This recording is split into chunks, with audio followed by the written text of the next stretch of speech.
today as they have for centuries, carving this land of standing rock and sandstone cliffs.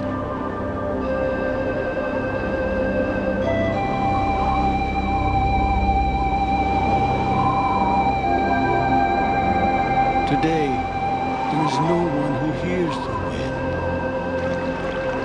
No people who walk this canyon or drink from this stream. But if you listen carefully, you can hear voices. Voices in the wind. Voices from the past. Voices of the desert people.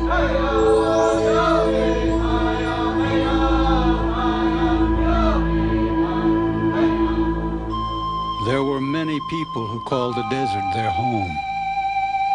They had many names. Ute, Pima, Navajo, Hopi. But the people who were here before these were called the Anasazi, the ancient ones. These are examples of their rock art. The Anasazi were living in the desert as long ago as 2,000 years. Why they chose to live here we'll probably never know. For while they left behind their pictures, they did not have a written language. Perhaps they were a peaceful people and found safety in the desert, away from other hostile tribes. Early homes of the Anasazi were simple. Some were made of stone slabs stacked one on top of another. Later in their development, the homes became larger. Family joined family, creating communities. The style of their stonework changed from generation to generation, and they now used clay to keep the stones together. Logs were used to support upper stories, and the Anasazi began to build their homes 2 and even 3 stories high. After 1,000 years of steady development, the Anasazi built their largest and finest dwellings, like Pueblo Bonito. It once stood 5 stories high and may have housed as many as 1,000 people. Then, about 800 years ago, the Anasazi began to do something unusual. They began to build their homes high into canyon walls. The ruins of these cliff dwellings can be found throughout the Southwest. They were usually built below massive overhanging rocks. The homes were not only hidden, but were difficult to attack.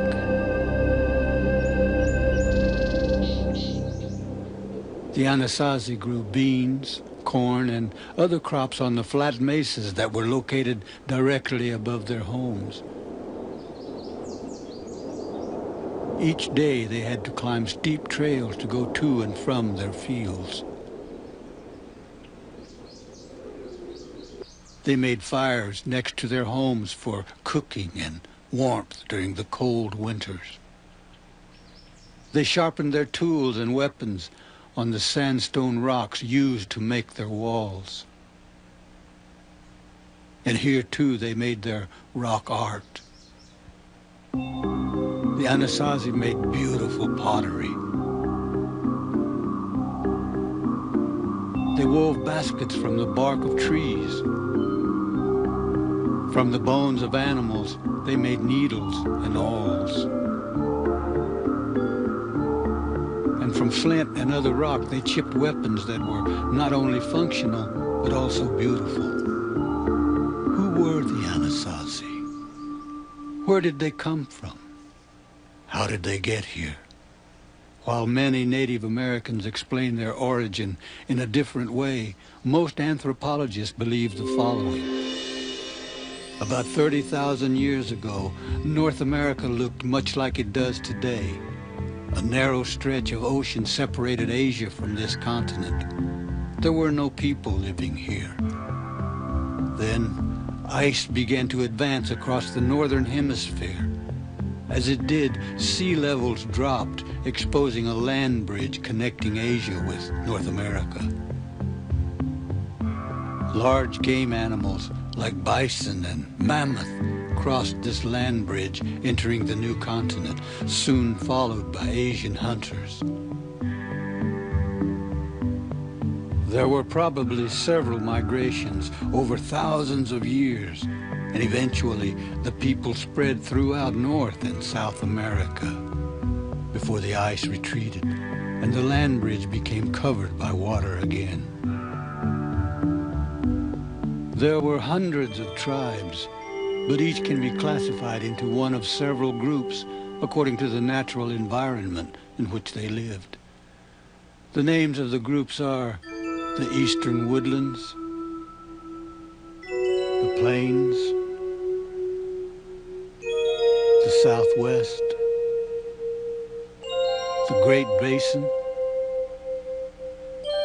the plateau,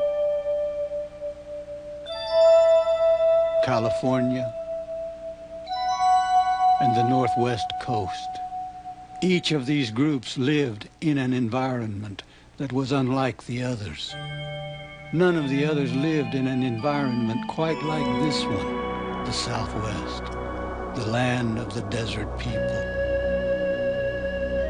This region is dry and rugged. There is little vegetation. How was it that people could live here? What were their lives like?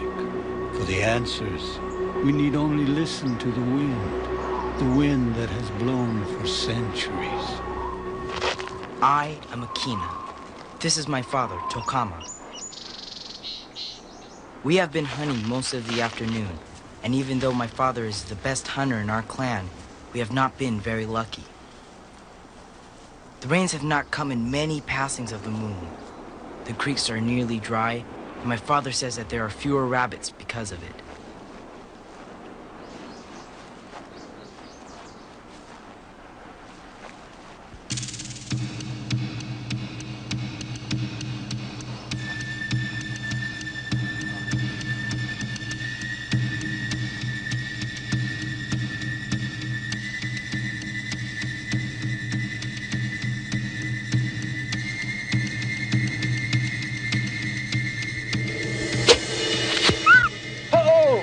Chola tantata, hanka bisani, anji sinyani ya ramama. Oh, askichorata machachila. Niata ho. It is only a very small rabbit. It won't feed many mouths, but still our people will be pleased. While we have been hunting, my mother has been back at our village, preparing for our dinner. First, she starts a fire by spinning a stick on a piece of wood. The spinning causes the wood to heat up. Shiva, my little sister, watches very carefully. In a few years, she will have to know how to start a fire herself. Soon, the wood gets hot enough to make dry grass smolder. My mother then blows on this until flames appear. At just the right moment, she takes a dry yucca leaf to pass the flame to some twigs and sticks.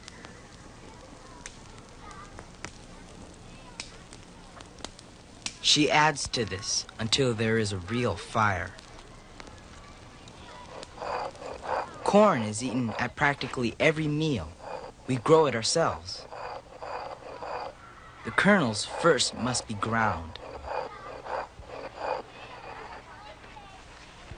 They are then formed into patties. Even Shiva helps out by making a patty or two. This is what they look like after they've been cooked on a hot rock. Cornbread. With a little bit of honey, they taste very good. We grow several different types of corn, beans, and other crops as well. And we also pick wild grain, nuts, and berries.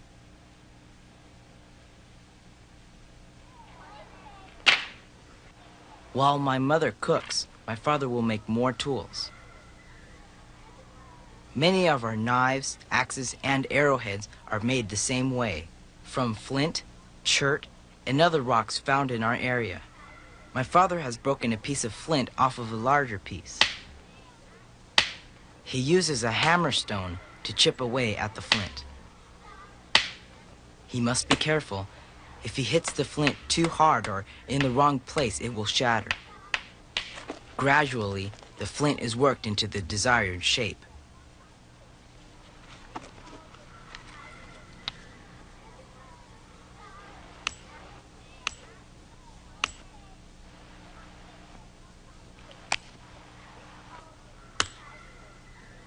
This breaks off even smaller pieces of the flint, and the edges of the tool become very sharp.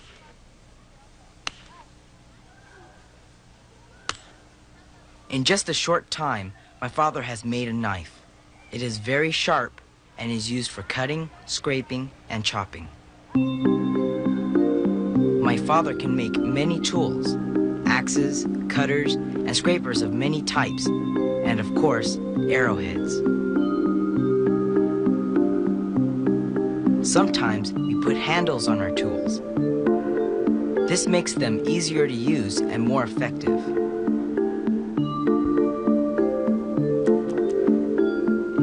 We eat 2 meals each day, and we always eat outdoors, unless it is raining. We're very hungry, as it has been a long time since we had our first meal. There is little talk at our meals. We are too hungry. After dinner, we might tell stories, or better still, play a game of hidden stone. The object of the game is to guess under which cone a turquoise stone is hidden. The sooner you find the turquoise, the more points you score.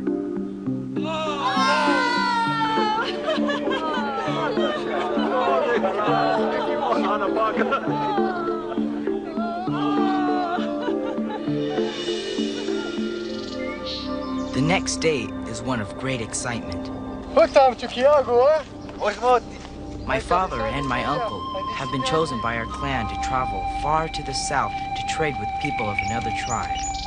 For the first time, my father has agreed to take me with him, even though our journey might be dangerous. We will see places I have only heard about. The Great Stone Bridge, the Woman of Stone and her bashful daughter, and Balancing Rock. This will be a great adventure. While we are gone, my mother and sister will have plenty to do. This will be a good time for them to make some new pottery from clay found in our area. My mother begins by working clay with her hands, making sure there are no air bubbles inside. Next, she places a piece in the bottom of a bowl and spreads it out evenly.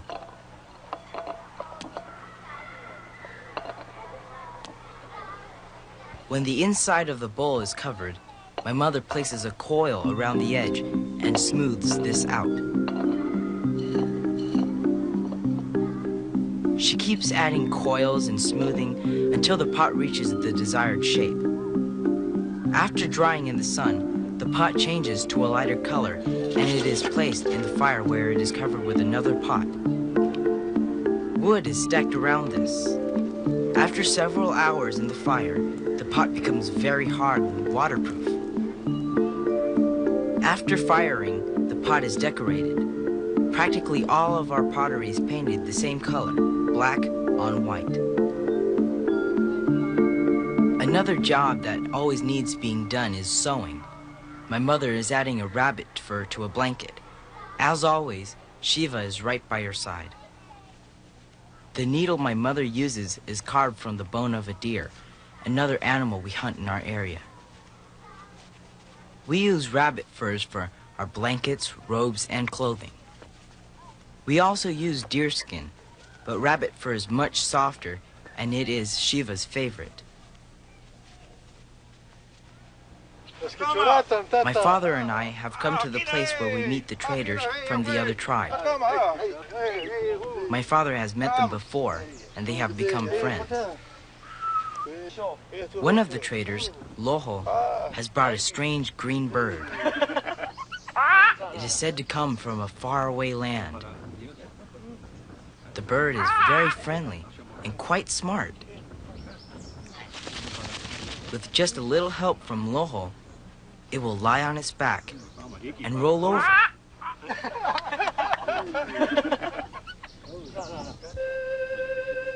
The traders have other things I have never seen. A beautiful shell that comes from a great body of water far to the west. And red coral, which can be made into beautiful jewelry. My father examines a large block of black glass. It is found only in special areas. Many excellent tools can be made from a piece this large. My father wants to trade deer antlers he has brought for the black glass, but Loho doesn't seem interested. He says the glass is worth much more than the antlers. My father doesn't agree, and the two dicker back and forth.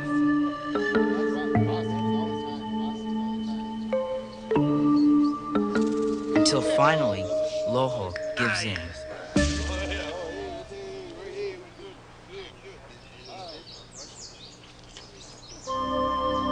Later that day, Loho performs a blessing. Burning sage is passed among the traders to protect them on their return trip. Sage grows just about everywhere in the desert and is known to have special powers. We are all happy to take part in this blessing, for there are many evil spirits in the world who live in the forbidden land. They have great powers and can bring evil to the Anasazi, sickness, drought, death. Just as there are evil spirits, there are good spirits too. It is a spirit who is responsible for the rains that bring needed water to the desert.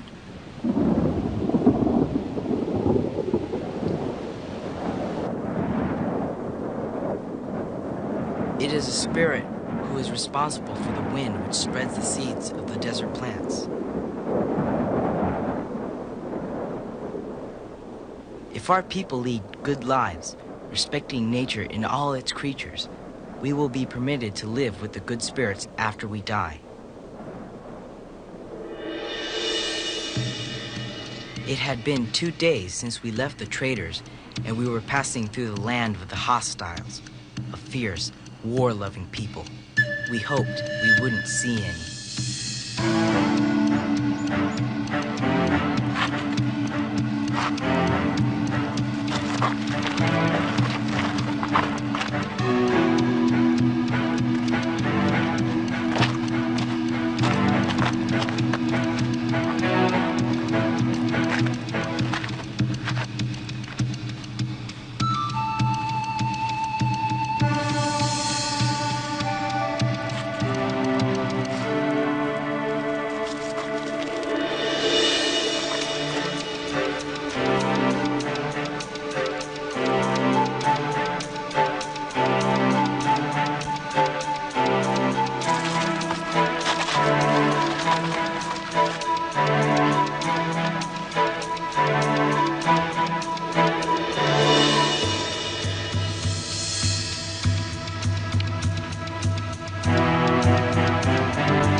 My uncle dropped his bag, hoping this would slow the hostiles down.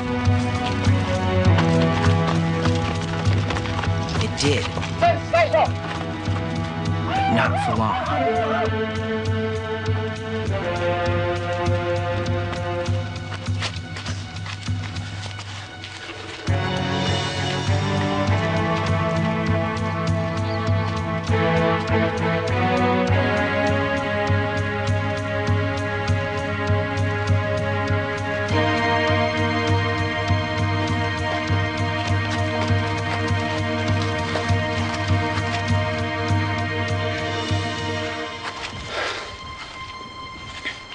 Coach, go!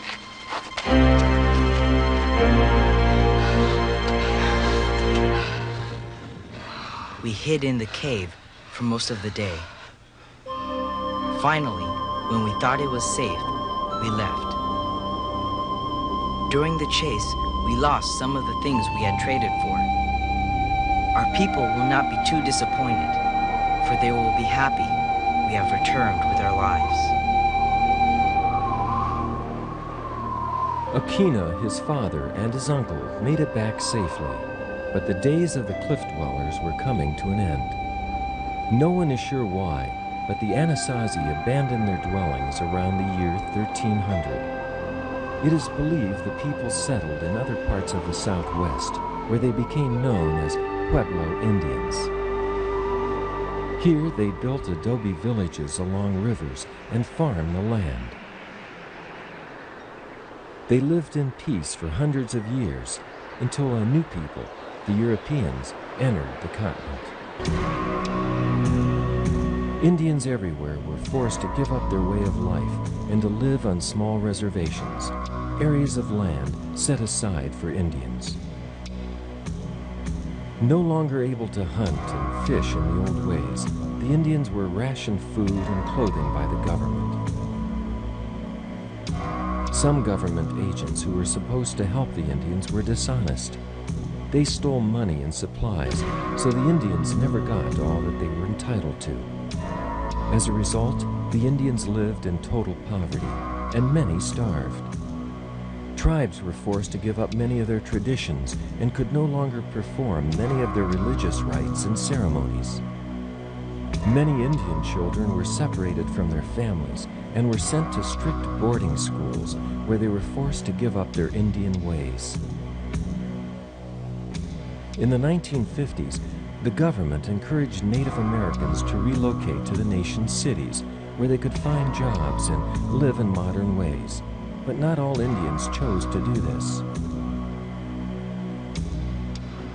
Today, Indians can live anywhere they want, and many choose to live off reservations in cities and towns, employed in the same sorts of jobs as other Americans.